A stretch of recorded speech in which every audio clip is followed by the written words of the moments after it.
What's up, everyone? My name's Justin Odisho, and welcome back to another episode of the Justin Odisho, the podcast. Today, I have a guest on the show. He goes by the name of YCImaging, real name Christopher Rhodes. He's a director, creative, editor, does a lot of music videos, and we've done a couple of live streams and other things like that in the past. So I thought I'd bring him on the show, talk about editing, music videos, creative stuff, just whatever in general, and hopefully you guys can pick up some useful or interesting information or just a different perspective from him that I can't give you. So what's up, YC? Welcome to the show. What's up? This is weird. I feel like I'm on a radio interview. Exactly. It is like a Breakfast Club interview.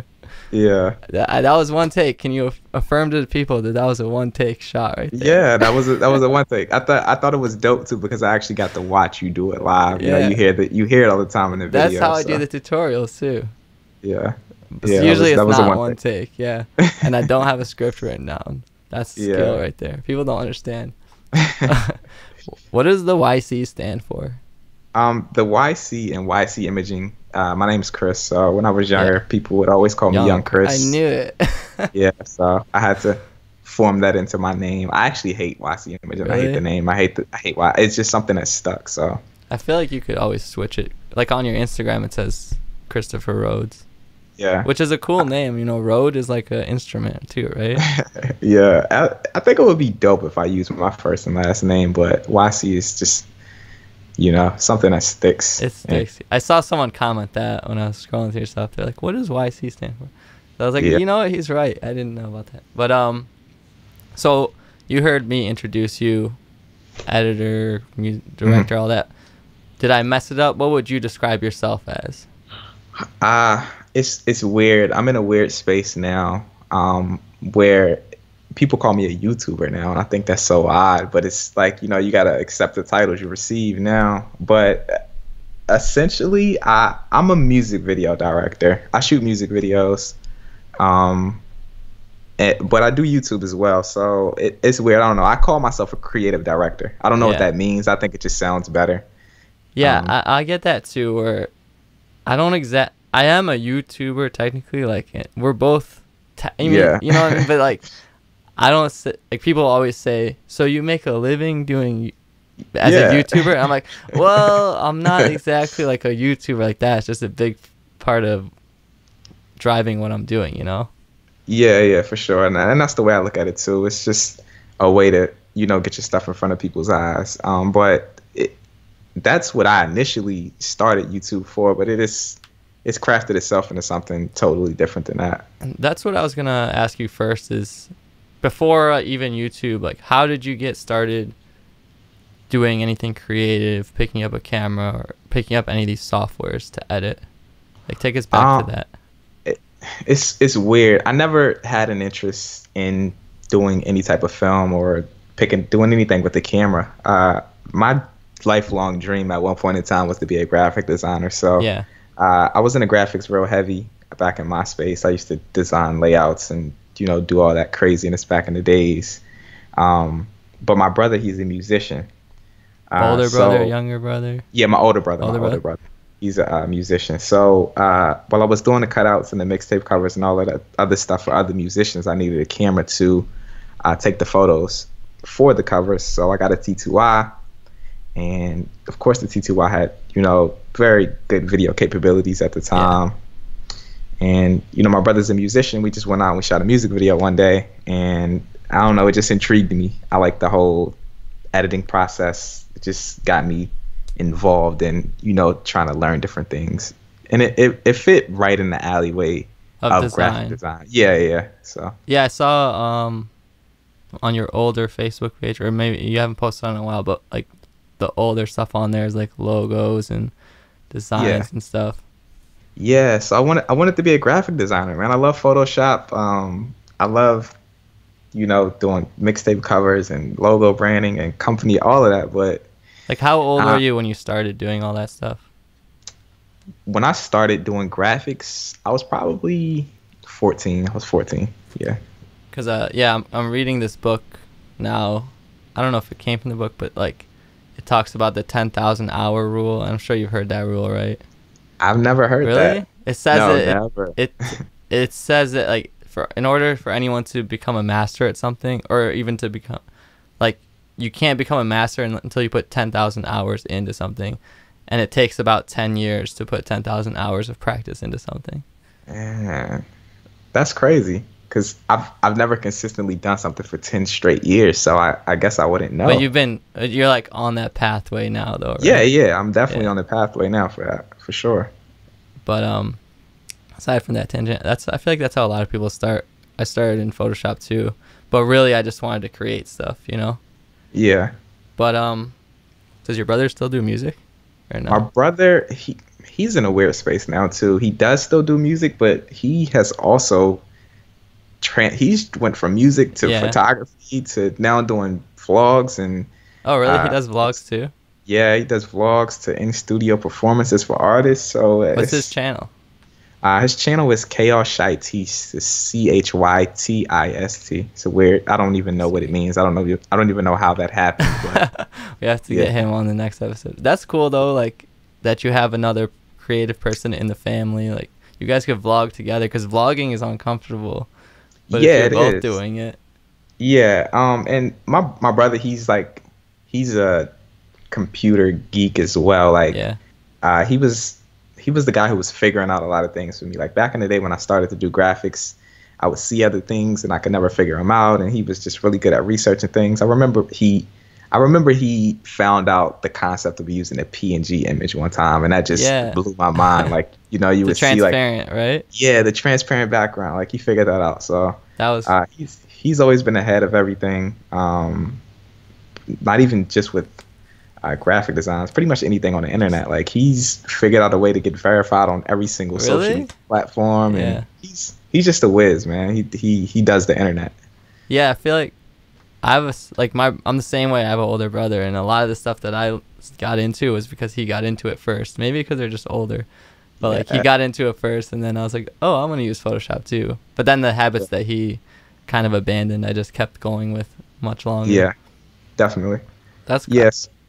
My bad, because at the beginning of the actual music video journey, shooting and editing, he was doing the editing for me for a long time. Yeah. So I had to eventually learn from him, and then he just quit it. So yeah, it's kind of sort of the same thing. Probably a brother thing. Probably more people in the audience can relate to that. So what made you? When did you decide to start? Like, I gotta take everything in my own. I gotta learn all this stuff, take it in my own hands. You know. I gotta be the jack of all trades, kind of. When he wanted to step away from the scene, he wanted to step away from it to focus solely on his music. Because, you know, editing's a pretty heavy task. Yeah, of course. You know, it's time consuming, and he wanted to step away, so I had to learn. And I got on the Sony Vegas, and I thought I was killing it, but I wasn't. I was doing an awful job, and I eventually went up to Final Cut Pro 7. And so on and so forth. So yeah, he just wanted to step away from the scene, so I had to figure it out. So what were some of the first things you edited? I started in Sony Vegas too. It's funny how similar like everyone's story is. This started like Photoshop and Sony Vegas. What was like some of the first things you were editing then? Just some of your own? I was editing music videos that I was shooting for other people. I was doing a lot of camera tests at the time. This is probably. Is this like right when you started your YouTube channel? Nah, this is way before that. This is way before then, yeah. I was really just editing others' music videos. So then I guess we should take it back a little bit further than that. So you started editing with your brother and all that, but that goes into like how did you get into, first of all, what were you doing before that? Like did you have any regular jobs first, and then how did you get into getting your first client that wasn't your brother? All right, so job-wise, I've had 3 jobs in my lifetime. When I was 16, I worked at Old Navy, and from there I went to Giant, and then from there I used to work for the Census. What was the second one? Wait, what was the second one? Old Navy? Yeah, the second one though. Oh no, Giant. What's that? It's like a supermarket. Oh, I guess it's not. I guess it's probably not in the Midwest where I am. Yeah, it's probably not over there, but it's like a supermarket type of thing. And then I used to work for the Census. Like the government? Yeah, the government. Like they go on people's doors and collect how much, or get their information about the family and stuff. Yeah, How did yeah. that work? They collect like data for population. So you went door to door? No. I used to work in the I worked in the office and I filed papers. So I would go through and mark off and make sure that the person who was out there doing the door to door work was actually doing it right, and I was filing the actual information into the computer. Which one of those jobs did you hate the most? Has to be Old Navy. I was gonna say probably Old Navy. I worked retail a little bit. Yeah, Old Navy made me really realize that I wasn't a people person. That was your first. That was Yeah, that was my first job. 16 years and old. you realize how the ladder of retail works. Like, yeah, you got like people who had been working there for a while, and they would come in early in the day, and they just wouldn't do their job, so I had to come in and close. So they work an 8-hour shift and leave the store all wrecked, and then I would come in and work like 3 to 4 hour shift, and I would have to clean up all the mess that they made. And retail is just awful, man. Yeah. I worked at Nordstrom for a long time, and I worked in the shoe department, so I didn't have to ever fold. I never worked with clothing. Yeah. But my least favorite thing in the world to do, they call it the missings list, right? So like on the floor there's the display of all the shoes. They put they put the right shoe out, or there's a pair out. Then at the end of the night, someone has to go through and write down all the shoes that were gone because they were sold during the day, or like they're changing them. And then you have to go in the back and you have to grab all the boxes, like, okay, we got to put out one Air Max there in every single color, blah, blah, blah. Yeah. It was the most dreaded task that everyone hated. Yeah, I hated it. Like I said, I had to come into Old Navy and close every night. So I would have to come in and clean up and do everything that they didn't do. Then I had to vacuum the dressing rooms. Then I had to refold everything on the floor. And by that time of day, this was like a seasonal job. So I got in probably around like late October, but by the first of the next year I was out. So probably around 2.5 months. Was it like you quit because you couldn't handle it anymore, or did you just... I actually got fired. A funny story, or no? Nah, I just wasn't coming to work. I just got fired. Well, I guess that shows how much you didn't like. So then how did that lead into the supermarket thing, the Giant thing? The Giant thing was actually crazy. Giant was also another seasonal job. It was a summer job. And I worked there with Creative Ryan worked there with me. Oh, really? My older brother that's how worked you guys there met? Well, nah, he was Creative Ryan had actually been a friend with my brother for a while. They both did music. Okay, before that. Yeah, Creative Ryan was his friend. But we all worked together at the supermarket Giant, and Creative Ryan and my brother quit like a weekend. And then I worked there for a long time. Giant was actually one of my favorite jobs, though, because I didn't have to talk to anyone. I had that role of pushing carts at the time. I was just listening to my iPod. It was cool, man. It wasn't... Do you feel like it helped you, like, for me at least, working retail, we had to greet everyone that came on the floor. So like any single person that stepped in our territory, I had to be like, "Hi, how you doing today?" Whatever. Yeah. So I feel like it helped me a little bit, like not be afraid to just talk to someone, and that kind of translates to what I'm doing now a tiny bit. Do you feel like it helped? Because now you say you don't like to work with people, but you probably have to. I mean, you work with people like all day, right? Yeah, I talk to people all the time, but I think I'm still a little bit awkward. I still don't like to talk to people. It's not my personal preference. Like I'm getting noticed out in public now, so it's crazy. Oh, really? Yeah. That's only ever happened to me one time. Yeah, like in the past month, I've probably gotten noticed out in public like 5 times just from doing YouTube. So really? That's so cool. I gotta work on my small talk with people. Tell the because story. It's like, how did you get noticed? Like what was this first time? All right, the first time I got noticed, I was actually in California. I was at a Call of Duty event. I was just out there checking out the championship, and they had like this. They had this real life Call of Duty map. Really recently? Yeah, this was last year. This was in last September. So this is probably about a year old. I was out there chilling, and a guy ran into me. And at that time, I probably only had like 5,000 to 10,000 subscribers. Yeah, that's crazy. Yeah, so I got noticed there. But recently, what was it like? Yo, you're YC from? Like, yo, YC. Like, it was crazy. Like it was crazy. But I actually got it on the vlog. But yeah, I got noticed. I was talking to a guy out there. He noticed me. But recently, like in the past month, I just did a shoot like 3 weeks ago. I was down at the beach in Virginia, of course. And a guy ran up on me and was like, "Hey, I was just talking to you on Instagram or whatever." And I talk to people all the time on Instagram, in the DMs. Yeah. I answer questions. And I had the guy because we were on set, but we were taking a break to go get food. So I was like, "Yeah, we're going to the next location. So just come by, come check it out." So I invited him. It was him and it was one of his friends, and we were chopping it up while we were eating food before we went to the next location. It was cool. Yeah, that's really cool. Yeah, that was one of the more regular ones. But just like last week, like 2 weeks ago, I was in IKEA and I was shopping for new furniture for the house. And a guy came up on me and was like, "Hey, you do tutorials on YouTube?" And I don't know, it surprised me. So it was kind of like an awkward transaction or work. So I gotta work on my small talk with people. I've been getting really paranoid lately, like, cause I got recognized one time out when I went to a music festival a couple months ago, and this dude was like, "Yo, get that guy over there." He's like, "Yo." He's like, "I do music videos." You're Justin Odisho. He's like, "I do music videos, bro." He's like, "Wow, I watch your stuff." He's like, I'm next up. I got it on the vlog too. I got his card, but that was so cool. I was like, "Thank you, man. It's so cool. Like, what do you do? Let me check it out. I'll give you a shout out." But that's the only ever time I've been recognized by someone, like a complete stranger. Yeah. And whenever I'm walking in somewhere, like, I'm just looking like, this guy looks like he's into cameras. You know what I'm saying? Yeah. Like, I wonder if he's looking at me but I don't know if that's egotistical or just statistical. Nah, it happens. I was in Best Buy a couple months ago, and I was in Best Buy and I was trying to get a GoPro, and so I asked one of the guys, and the dude came over. It was like, "Hey, you're YCImaging," and I was like so freaked out. Like it's like I'm actually good friends with that guy now. We actually made a connection.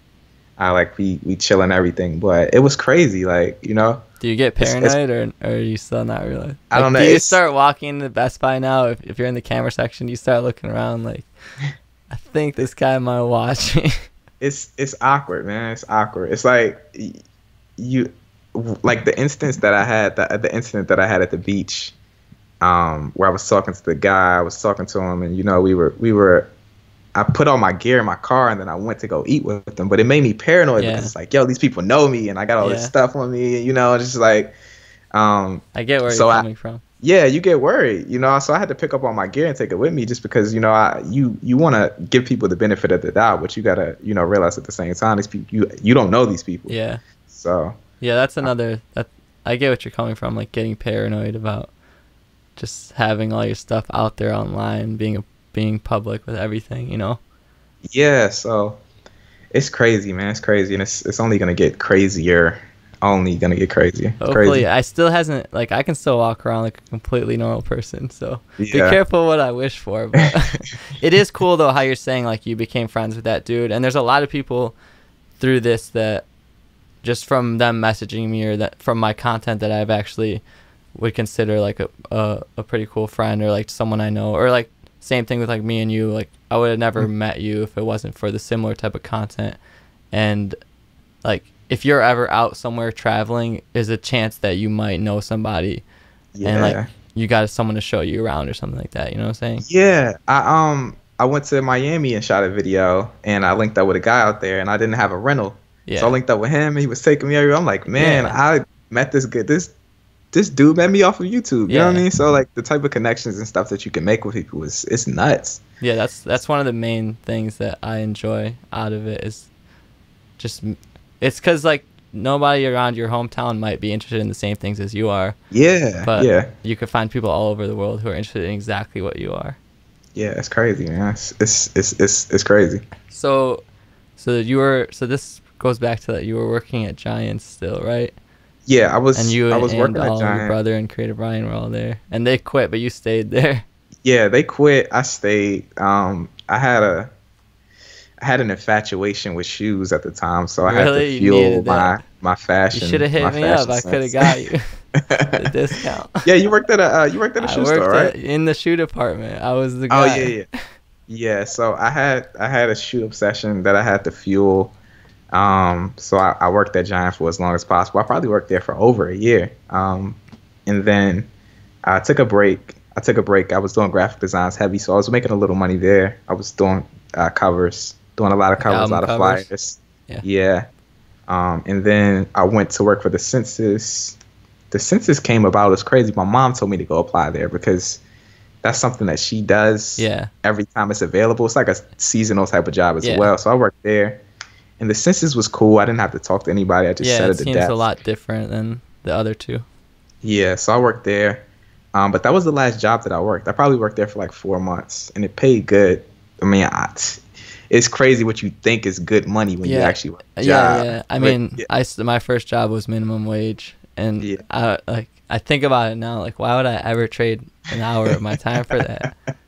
But Yeah, so at the time I was getting paid like 13 an hour. So like that was big money for me when I was working yeah. at John and only making 7.25. So Yeah, but at the same time, like we were younger, and I feel like you need to just get a job to figure it out and start working your way up.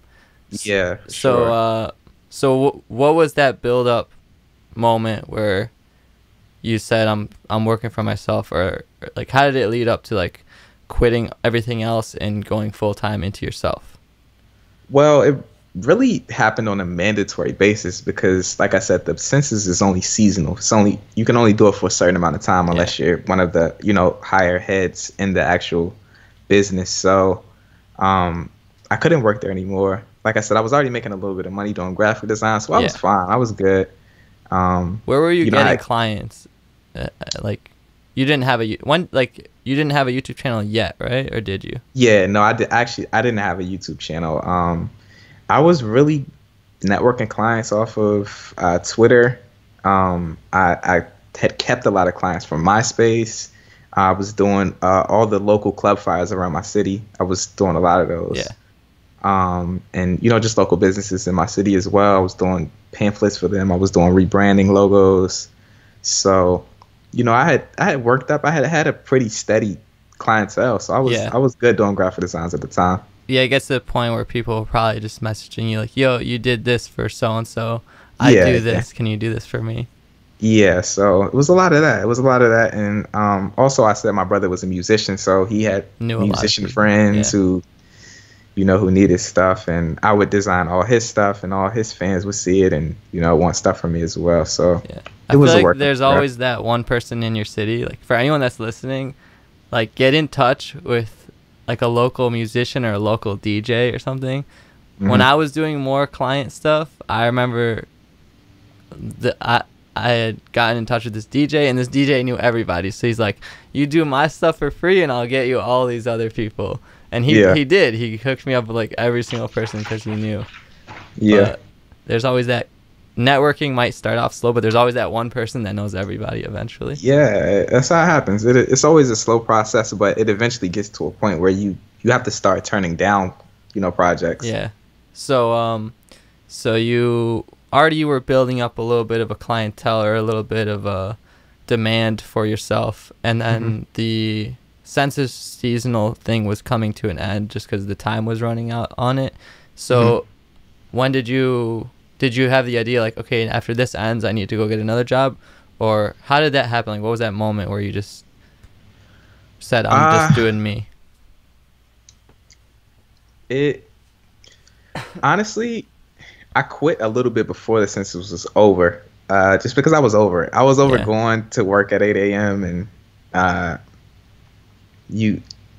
honestly started to value. I started to value money a little bit less. Honestly, it was like, I don't care if I'm broke. I'm good. I can create. You know what I mean? So stop being a sneakerhead. Yeah, like I had to put my little sneaker obsession to the side. Yeah. A lot of people flip like sneakers and stuff and turn that into their hustle. I flipped sneakers for a long time. I sold sneakers for a while, like a long time. So, I mean, I had ways to get money. Yeah. I wasn't in a position where I had to pay rent and a car payment and all that. It was like, money. It was you value a motivation, time but more. Yeah, exactly. It didn't really mean that much to me. So once that you quit a little bit early, like because you wanted to focus on creating. I think it was more so I just didn't want to go to work anymore. Yeah.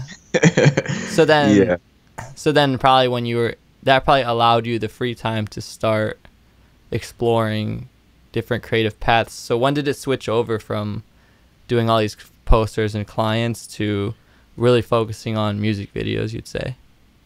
Man, it's actually, it was like a slow transition in between that, because after the census had ran out, well, actually midway into the census thing, I was starting community college. So that's one of the reasons why I ended up quitting the census, was because I would have to go to the census at 8 a.m. and then I would get off at 3, and then I would have to go straight to community college, and I would have to stay there until like 9 p.m. And then, it was just a repeating thing. Yeah.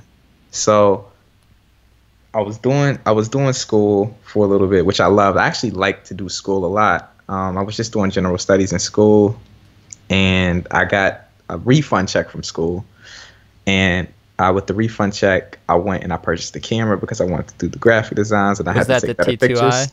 Yeah, that's the T2i. So this ties back in with what you were saying with your brother, right? Yeah. So by that time, I had quit the census. I used that check and I got the T2i. And at the time, I was just going by like YC Designs at the time. And then, we started doing the music video thing, and I got a couple clients with that, and I kind of wanted to tie it all to each other.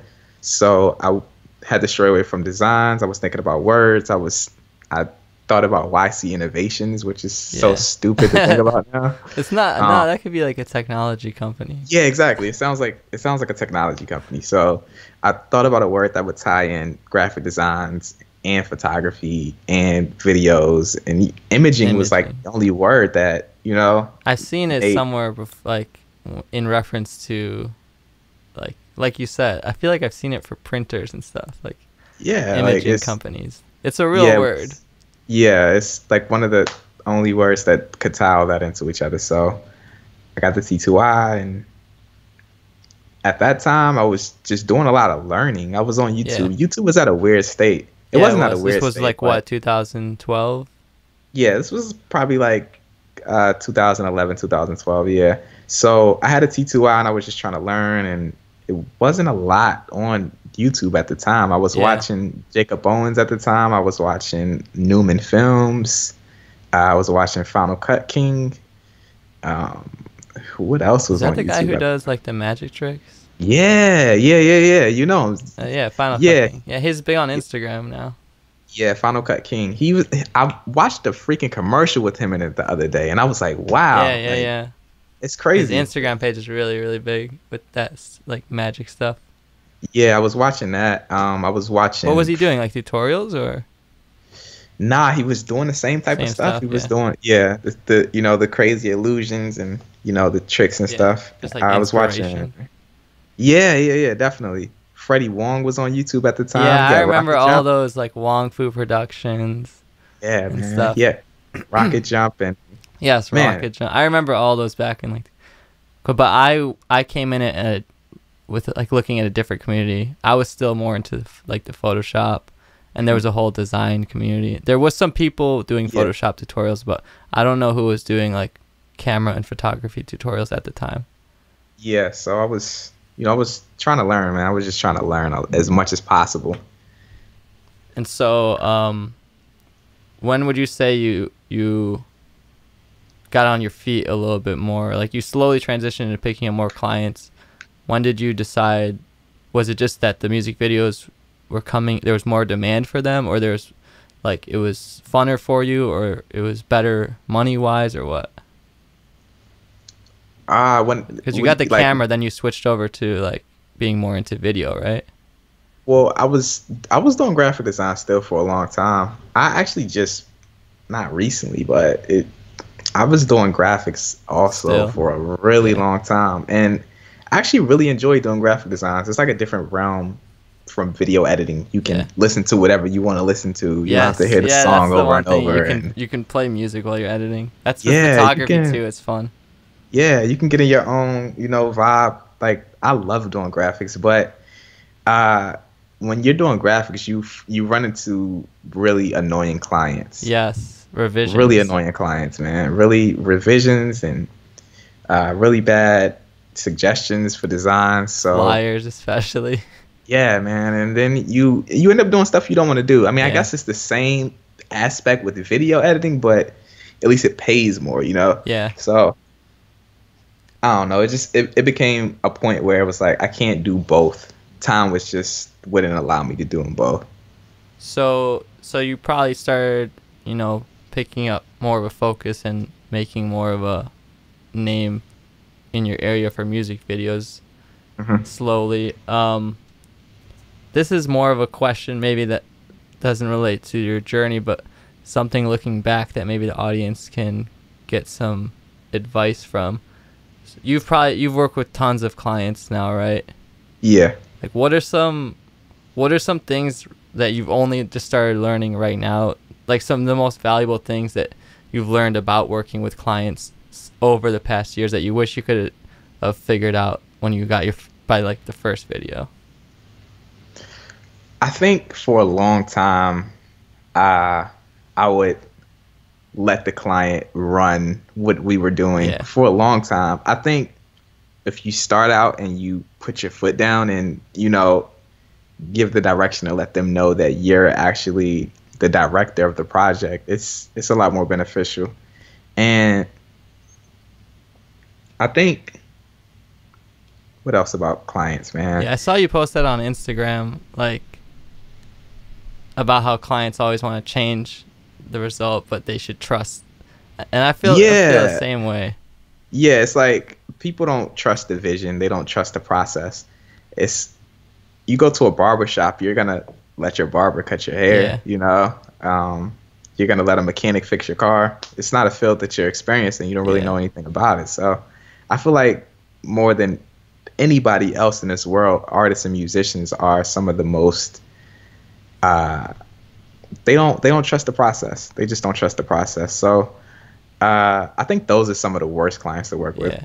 But I think what you're saying is really valuable, because I think it's not that they don't trust the process, but I also think they just want the best for it.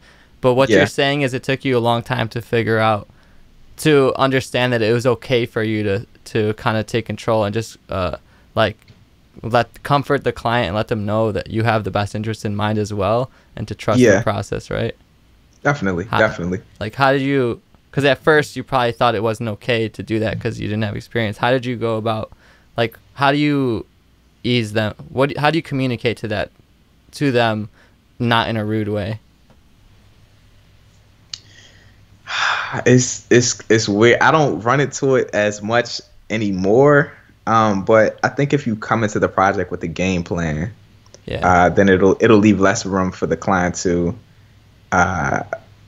improvise. Like just keep throwing out ideas and stuff like that. Like, so what I'll do now is I'll come already with the game plan. I'll know specifically what I want to do in terms of, all right, we're going to do this here, we're going to do this here, we have this time, we're going to do this at this time. Because when I first started, you run into a lot of clients who waste time. They just don't value the actual time aspect of being on set. So I think it's best to just write things down. If you write things down and you come to somebody with a plan and you let them know what you're going to be doing, I think it comforts them a little bit more than, you just pulling up and, just improvising. Run and gun.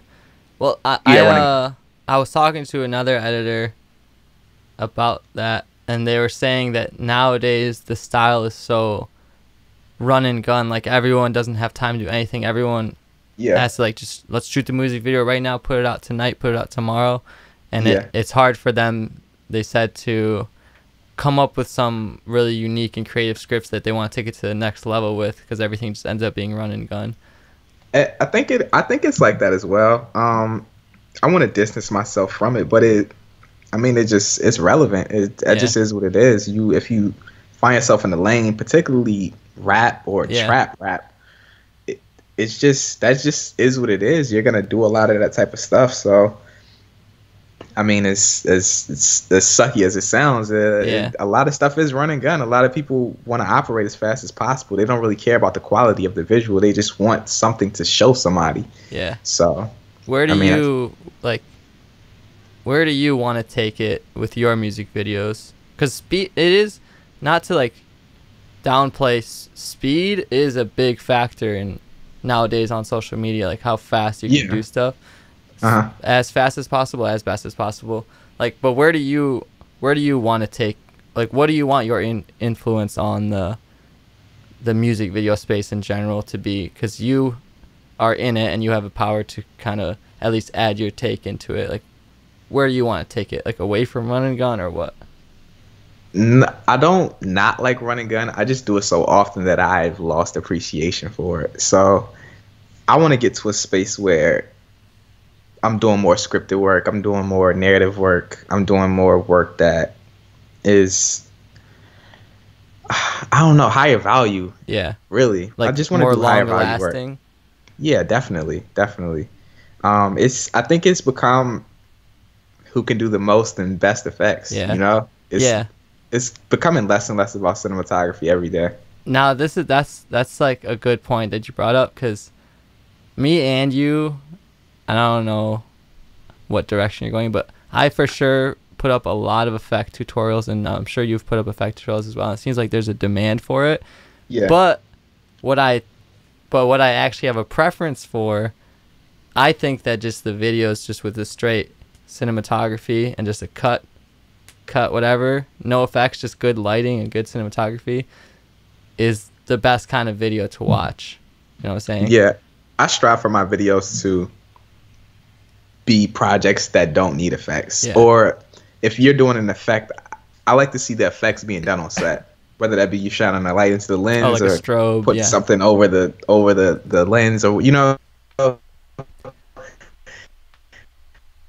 I think I have a lot of really good visual effects as well, like stuff that I can't personally do. Yeah, there's definitely good ones out there. Like, there's two sides. I do like the straight, like when you think of iconic videos like Drake's Hotline Bling. I don't know how iconic that is, but it's a pretty big video. Yeah, like, definitely. There's no effects in there, like color tint.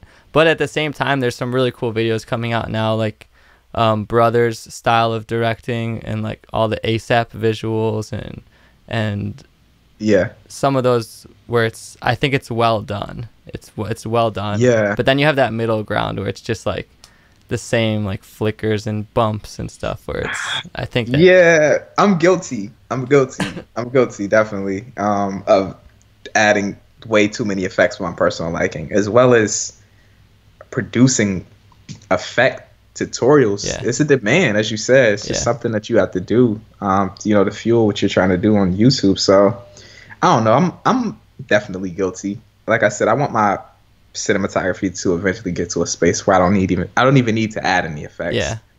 I think once you know the rules, you can break them. Yeah, definitely. That's all I'm trying to get to. Yeah, for sure. And it's really good visual effects out there. Like you said, brother, they're doing some crazy things with the videos. Crazy, like, and sound design in theirs is really good. Yeah, like that Goosebumps video they did where Travis was falling through the ground, like that. I can't do that. See, that's where I think effects. That's where I think, like, you either got to go crazy. It's got to be like very well done, or you got to really own that style. Yeah, exactly. I don't know. I guess at the end of the day, you can do it either way you want, but there's definitely there's that weird middle ground where it's just kind of boring. Yeah, for sure. But what are some other cool music videos out there right now? I'm trying to think of. Brothers is a big one that I've definitely, a lot of people have requested. They're the only ones that I had to do on my channel like multiple times, and shout out to them. They actually shouted me out, so shout out to them. That's dope. No one else appreciates this, so shout out to them. I think that happens as well when someone comes with a style that isn't seen elsewhere. You're gonna get like the Humble video, you know what I mean? Like, that was a really dope video too. Yeah, like when something comes and it's different, people want to know how to do it. People want to know instantly, like, and that's with everything. That's with the Zoom wave. That's with the, Brother's going to be on that wave in a second. It's like, there's going to be a lot of imitations. Imitations. What do you see as the next wave? Because you're way more in The thing is, I hate working with clients. I don't pick up clients. That's why I'm trying to do what I'm doing. How do you feel about it? Like, do you want to, are you focusing more on clients, or like, how do you balance that and your audience? What, it's kind of hand in hand, because my audience wants to see music videos, so I have to book them in. I have to shoot them. So it's like, I look at it like, if I stop shooting music videos, then your audience, you stop your whole yeah, channel exactly. audience. If I stop shooting music videos, it's gonna be weird, because a lot of people found me from music videos. So I just try to stay consistent and do what has gotten me to where I am. Yeah. And then you also try new things too. You know, I see on your channel, you post a lot. That's, I think, the best formula is like 80% what's been working, and then 20% keep trying new things too. But, yeah, for sure. I was going to ask you, how much of your clients now, because I get people ask me all the time, how do I get clients? I'm trying to find work. Mm-hmm. And I mean, I can answer them, but at the same time, I always tell them, well, I don't really try to get clients. Yeah. How much of you, like, how much clients do you think you could attribute to, hey, I found you on YouTube, or like, I found you talking about this on YouTube? Or what advice could you get to people on how to get clients? Actual new clients from YouTube, not many, but hundreds of inquiries. No exaggeration, hundreds of inquiries. And I think that goes hand in hand to what I charge, and people's budgets for videos and visuals and stuff like that. I think I might just be out of the range a little bit, but getting a client it's gonna sound crazy, but it's really all about you actually producing great work and showing them what you can do for them. So, and you gotta not be lazy as well. I think a simple formula of business is to find out where your potential clientele is and just go there and attack them. So, when I wanted to find clients, I use social media heavy. I would use hashtags. Hashtags like you to search target. Twitter, like I would go on Twitter and which I would do VA artist, VA rapper, Virginia rapper, and I've gotten so many clients doing that. You type that hashtag in, you can go on Reverb Nation, you can target musicians on there by regions. You can do the same thing on Instagram. I use hashtag targeting really heavy when I want to find clients. I would hit up showcases. I'm like 2.5 hours away from DC, so I would drive up there. Like, DC has so many music showcases. I would go up there and I would just pass out flyers to everyone. I was making director reels at the time, so I would put my director reel on my phone, and I would go to the showcases, and I could just pull my phone straight up and show them, like, right there, like, hey, I do music videos. Look, this is what I can do. You know what I mean? So, like, I was doing a lot of footwork to find clients, man. That's really good advice that you just gave there, especially the hashtag stuff. You can literally go on Twitter and search, like, you could search the phrase, just put it in parentheses, like, looking for a music video editor, and see what pops up. And then you can answer them like, hey, I see you're looking for a music video editor. And then, like you said, just have the work, like your resume behind it, like whatever, your website, your YouTube page. I think that's where your YouTube page can be your resume, right? Yeah, for sure. And I think reels are really good too. I think those are some of the best forms of marketing that is slowly disappearing. I rarely see director reels anymore. Yeah. Like, I did sucky work at the time, but I would go through all my videos and I would cut out the best visual parts of it, and then you can show that to someone, and it's an easy sell. Yeah, super easy sell. Like, I would load it up on my phone, and I'm showing everybody, hey, like, it's instant. It's an instant transaction. So yeah, I think a lot of people are waiting for it to come to them, and what you just described is exactly how you get clients, no matter what you do. Like, music videos or not, you have your stuff ready, and then you find out where, like, how you can reach them, and you just start reaching them. Yes, it's such a simple formula. You find out where your clientele could potentially be at. You go there and you attack them, and you show them what you can do for them. End of the day. Now, not to ask like how much you charge, but how have you gone to the point from, I'm probably doing videos for free at first, and you can comment about that, to being able to command a higher price? Like, How are you able to command a higher price and be more picky with your clients now? So of course the first few videos that I did were for free, and I had one guy And just why? come out Why of the would blue. anyone do something for free, you think? You got to build a portfolio. You got to have something to show someone. Yeah. I can't say, oh man, let me cut your hair for $30 and I've never cut a hair before. I don't have anything to show for it. So you got to have a portfolio. You got to have a body of work that you can show someone. And a lot of the times, one good video is all you need. All you need is one good video. Yep.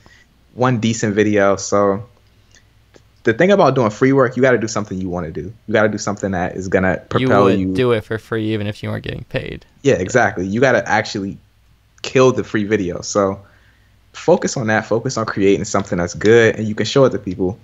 But my journey of pricing, my first music video I ever did, I got paid $150, and I was hype about that. Like that was crazy to me that somebody wanted to pay me $150. So to do something you love to do already, yeah. So then 150 became my price. Like, you know, once you get paid that amount, that's technically what you get paid. Yeah. So, you know, I did 150 for a while, and I felt like I was doing too much work for the 150. So I gradually increased the price. I find that gradually increasing the price is what works best. And I use the Jordan theory for this. What's the Jordan theory? The Jordan theory, like I said, I was obsessed with sneakers at one point in time. So, I wear a size 7.5. I was on that border of being a kid size shoe and a men's size shoe. So back in the day, right? Yeah. So I back in the day, my Jordans would cost $84.99 and $89 with tax. So every year Jordan keeps on inching on like $10. Yeah, they do. Yeah, and that same shoe that I used to buy back in the day for $89 now costs $140. So it's like, you know, you just gradually keep on increasing the price, and you know, by the time that you've gotten to a point that you want it to be, it's not even that crazy anymore. You know what I mean? So it's just something that you have to gradually increase. You can't just have a recurring client and have them come back and say, hey, I'll charge double now. You know what I mean? It's just outlandish. So, you know, you just got to gradually increase the price. Yeah, and what you said, too, is really true. Like, you do it for free, and then you do it for $100, and then only once you start doing it, you start to realize, okay, you know, this took me about this many hours, and then they asked me for a revision, and then, you know, this is generally what the process ends up being. So now I can start to figure out, well, I'm willing to do that for this much now. Yeah, exactly. It's a growing game. It's up to you to. It's something that burns inside of you that says, "Man, I can't do this for this amount of money anymore." Like, you know, it's elevate your skill level too. You improve. Yeah, and it's up to you to find that spark. It's up to you to say that to yourself internally. I can't really. A lot of people always ask me, "What should I charge?" And it's like, you can't answer it. Yeah, it's just a question you can't answer. But you can work your way up to charging what you feel you're worth. Yeah, and then you need to just make sure what you improve on yourself, and you're worth more. Yeah, for sure. I think it also has to make sense as well. You can't. Everybody wants to get paid a nice amount of money, but you know, you gotta also be creating substantially good content at the same time. Yeah, I never like to answer that question, but if I ever do, I always say, you gotta what is somebody willing to pay you? What are you worth? And you do have to be aware of your competition in the area. Like, are they able to just go across the street and get the same thing for this much? Or are you giving them something different and better? You know what I'm saying? Yeah. I think if you're substantially better than someone and you know it, then it's justifiable for you to have a higher price. What about gear? Do you think it has, like, I know you just put out that video like today or the other day about gear, but like, do you feel like you need to have the latest gear to charge what you're worth? No. Or you need to be up to date to a certain point? Yeah, to a certain extent. Yeah, I think so. And gear matters, but it shouldn't hold you back. It shouldn't hold you back. It shouldn't hold you back. Like, you're never going to be able to get every single thing that you want. So I think it's up to you to be able to master what you have and be able to create substantially good content with what you have. And when you can do that, when you're able to purchase more things, it's just going to make those things be worth so much more. What are those few pieces of gear that you feel like have gone the furthest for you? And they don't have to be expensive. They could be like anything. My DJI Ronin, definitely. That has gone a long time. And that's the stabilizer, right? Yeah, it's a stabilizer. I use it all the time. My laptop has gone. Yeah, my laptop has been a pretty good investment. I've been doing a lot of stuff on it for a long time. What do you edit on? I'm on a 2015 15-inch MacBook Pro right now. Yeah, you got the 15-inch. Like, I got the 13-inch at first, and I returned it immediately, and got the 15-inch because it's just the working space. I'm on the one older than you, but for sure, I like the traveling factor. Yeah, so that, my laptop, and probably my lenses. My 50mm f1.4 served me well. I've used it so much, and my Sigma 18-35 used it so much. Like, the 50mm is nice. Yeah, lenses go a long way, especially in photography. Like, yes, I remember when I got my first new lens, I was like, oh, this is what my camera's like. When I first got my DSLR, I was kind of let down because it wasn't that good of picture quality, really, compared to, like, I thought it was gonna be a DSLR, it's gonna be amazing. Then I put a 50mm on 1 point whatever on it, 1.8, I think. It was just the 1.8, $100, and I was like, oh, whoa, this is what the camera's capable of. It's the lenses, and lenses go a long way. Lenses go a really long way. I think one of the things that I've purchased that I never use is my drone. I never fly that thing. I never got a drone, but maybe. Yeah, I think it's a waste of. It's not a waste of money, but why don't you fly it? Just is it illegal or? Nah, inconvenient. It's just not as. The scenery here is just ugly. Like, I don't want to. It doesn't motivate me. Really? Yeah, it doesn't motivate me to go fly it. So. I guess that's a factor where you live. Yeah, I guess it depends on what you're into. So now, so we've gotten into, like, where you are now. So I'm sure this isn't the bigger picture, the end goal. Where do you see where you're working with now, like doing music video clients and building up your YouTube channel and all these different projects that you're working on? Where are you trying to take it? What's the bigger picture? What I'm slowly noticing is my YouTube channel is really just allowing me to be able to create better visuals, better personal client work, because for one, it's a bigger platform.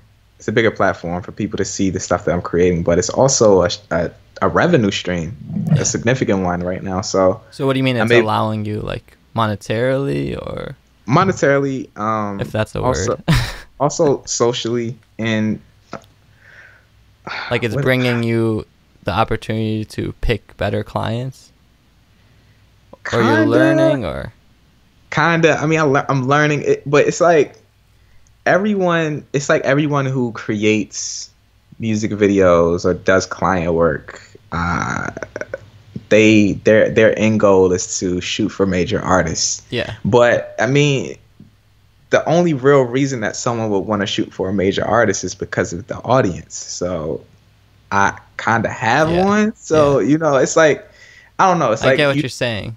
You feel what I'm saying? It's like letting you focus more on just doing whatever you're doing. Yeah. Skipping, kind of like, not skipping, but taking the other way around to the audience.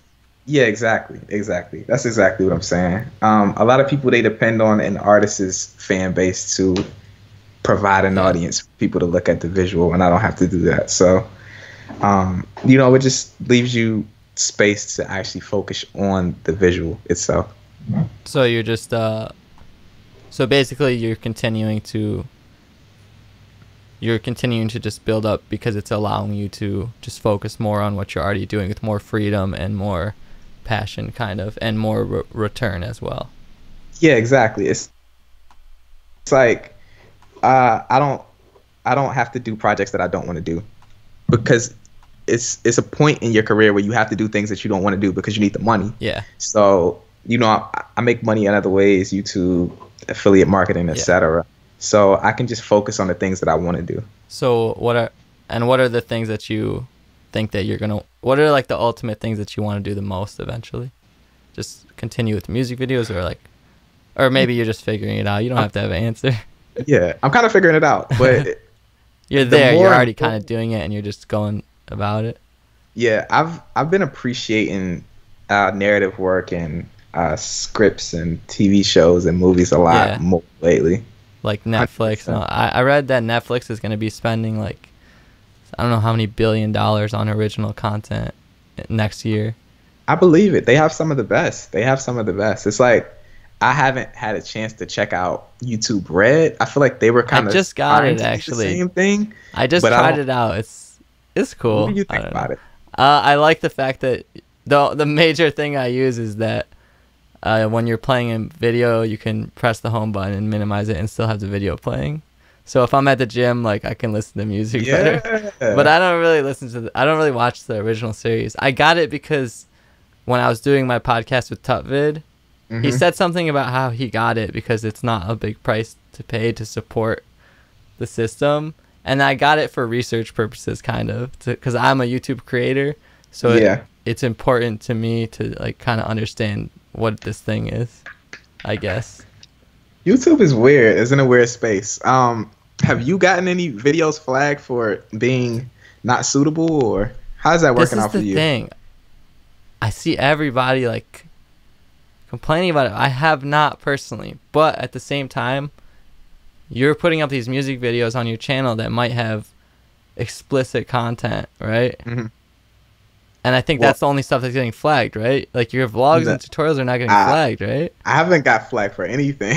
See, neither have I. Yeah. And I don't mean to like, I don't know. I just see so many people complaining about like YouTube is dying, YouTube is this and that. But I just don't, I don't know, maybe because it hasn't hit me. But at the same time, I also don't think that, okay, whatever, AdSense should not be like your biggest source of income. I was just about to say that.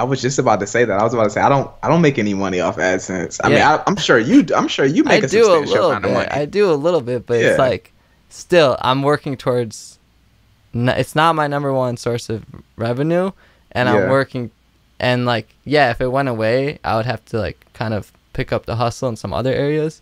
But I'm already working towards that, and I would never quit. Like I see channels with like almost 1 million subscribers, or like I see channels every day. Like I don't know if I can keep doing this. Like I'm gonna quit, and I just think that they're wasting. They have such a big audience, and they're wasting. Yeah, I don't get that. Like I don't make any. I mean, I make enough money on AdSense to pay a few bills. Don't get me wrong, I appreciate it, but it's nowhere near the other forms of income that I get just off of YouTube alone. Like AdSense is like at the minimum. It's at the bottom. Yeah, the value of the, I think people like don't appreciate the value of the audience. The value of the audience is worth like way more than anything. Yeah, 100%. Like I don't know, it's a lot of these like reaction channels and stuff are getting hit by it, and a lot of people who, I don't know, they're getting hit by it, but I think they've built up an audience that's really valuable, and they need to just use. Which plug, I have a video about how to make money online. Go check it out. That was a really good video too. I was straight up honest with it. Like here's no secrets. Like here's how to do it. Now it's not easy to do it, but like I laid out how to do it though. It's there if you build it. Yeah, I've been thinking about creating a YouTube guide, but I don't know. I have a lot of things that I've been thinking about doing. So many projects, but yeah, you can, for anyone out there, like looking to have a plan and have a real business plan underneath it, and you'll be more prepared for sure. Definitely. So is there anything else that I didn't mention here that's been burning on your mind to talk about? Any current projects that the people should be looking out for from your channel, or anything interesting that you're working on? I know you said you're moving, so. Yeah, I'm moving, so I'm really waiting until I move to get back in the groove of things. I've been uploading like the past couple of days, but if you have been subscribed to me, you know that my channel has been all over the place in terms of upload schedules and stuff. So I'm just trying to get back consistent. Stay tuned. That's it. I mean, I see you're up and down as well. I was on vacation, and so this is the only time. in the past 2 months where I missed like a whole week in a row. Like once I went to that music festival, I missed like a week because I was editing this big long project, and then I just came back from California, so I missed like 5 days. How was Cali? What did you do out there? It was really fun. It was really cool, man. I went for my birthday kind of, and me, my brother, my cousin, a couple people just wanted to go. So I wasn't really there just for work, but I did meet up with like Ben Haggerty, Ben Real vs. World. We did do some work. I did a little vlogging, but it was really, really fun. And have you ever been to California? I have been to Cali. Yeah. I like Cali a lot. It's really fun. I see why it's cool that everyone's out there. Like, it's cool that everyone's out there chasing the same goals, kind of. Yeah.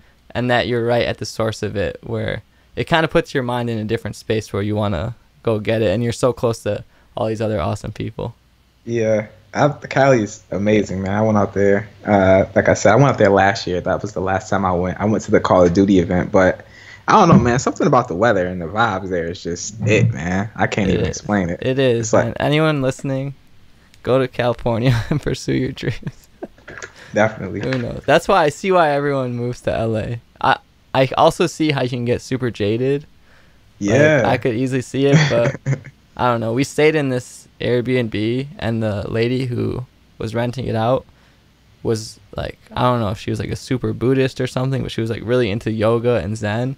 So the way she had her house laid out was all like books and incense and like peaceful stuff. And it just put me in like this, and then also the view, and just seeing that view for the first time, and like it was my birthday, and it put me in this like really, like it just shifted my mood, and like it made me like, I don't know, I felt like I was having a moment. Like, I ordered like 10 books on Amazon when I got home because I saw how much this lady reads. I was like, this lady knows the secret to life, man. She's living in this amazing place. Yeah. But it's just go out there and experience. I understand the importance of travel more now that I graduated and I've been more free to travel around and stuff. It really does like expand your mind and open your mind up to different things. I think so as well. Travel is very important. I think so. It's always cool to see new things, and you get into a mode where you think that the things that you are living on the daily are normal, and then you go to other places and you realize that isn't normal. You know, like other people live different ways. Yeah. So it's definitely important to travel, man. You start to value like the littlest things. Like I went to Puerto Rico, and like the poverty there is like real. It's like really real, and you know, you just value little things, man. Yeah. You don't understand everything that you think, like you're saying, is normal. Like you don't even understand all the things that you are taking for habit or for granted. Like, oh, everybody lives this way in my suburban town here, but you don't realize that that's just not completely different. Like just down the country. Yeah, for sure. It's different, man. It's important to experience new cultures and see different things, for sure. Yeah. But so where can people find you at best now? Like, where, I know you're in the process of moving, but where should people be tuned into you? Where can they find you? YouTube, of course. YCImaging. I'm also YCImaging on Instagram. I'm kind of like I'm a hidden gem on social media, man. I'll post every now and then. Yeah. I'm always there, but the consistent part is just I don't know. How do you stay consistent online? You don't post much on Instagram, but you also update your story all the time. I'm on the stories every day because I don't use Snapchat.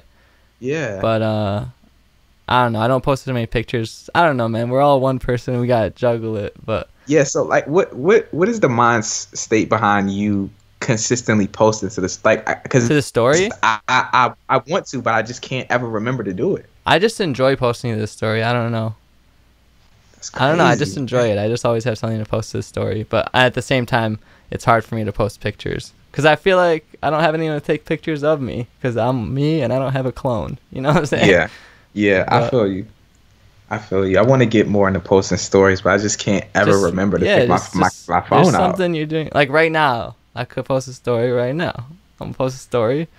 Podcasting with YC or something. Yeah. If you want. Man, it's I gotta hard to tell what's going on. I gotta figure this story stuff out, man. Anyways, I might post that. We'll see. Dark. But yeah, I just post whatever, like anything. I tried to keep it relevant and interesting. But anyways, I'll leave all of YC's links in the description so you guys can check them out. Go subscribe to him on YouTube. If you're following me, for sure, you probably will find something that you like on his channel as well. And stay tuned for whatever upcoming projects he has. I guess I should wrap this one up now because it says my computer's hard disk is almost full. Wow, I really need to get a new hard drive, man. Yeah. But we were wrapping up anyway. But anyways, thank you so much for coming on. Any final words? Anything you gotta say? I appreciate the opportunity. Peace out, guys. Check me out. See y'all later. Peace. For sure. And if you're, this is episode 5, I think. So it is on iTunes. If you guys are wondering, if you're watching on YouTube, it's on iTunes as well. Give it a rating, leave a thumbs up, subscribe, all that. And I'll see you guys next time. Thank you for listening.